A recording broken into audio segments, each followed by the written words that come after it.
Greetings. I'm Congresswoman Alma Adams, and I am happy to announce that March is Women's History Month, a time to celebrate and reflect on the many women who came before us. Today, I stand before you proud to celebrate 105 years since the first woman was elected to Congress, 102 years since women got the right to vote, 50 years since Shirley Chisholm became the first Black woman to run for president, and just 1 year after Kamala Harris was sworn in as the first woman vice president ever. As I reflect on the women in my life, I'm overcome with joy as I think about my shero, my mom. Without my mom, I would not be here today. For her love for me kindled a burning desire to go from walking the streets of Newark, New Jersey to walking the halls of Congress. Through her, I discovered my passion for education. That guided me through 40 years as a professor at Bennett College in Greensboro, North Carolina, a passion that has continued to guide me through my time on the Greensboro School Board and then the City Council, through my time in the State House and later as the 100th woman elected to the 113th Congress.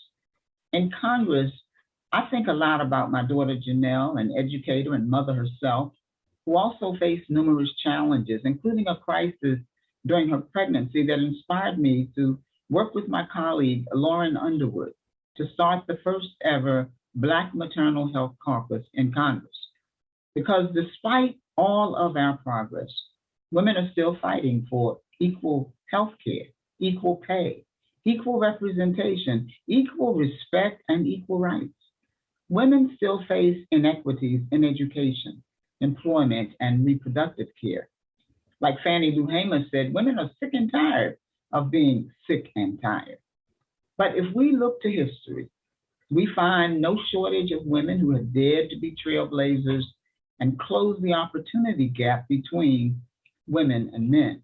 From Elizabeth Cady Stanton and Sojourner Truth to Eleanor Roosevelt and Angela Davis, from Bell Hooks and Gloria Steinem to Coretta Scott King and Maya Angelou, from Audre Lorde and Ruth Bader Ginsburg, women make history. And when they do, they pave the way for future generations.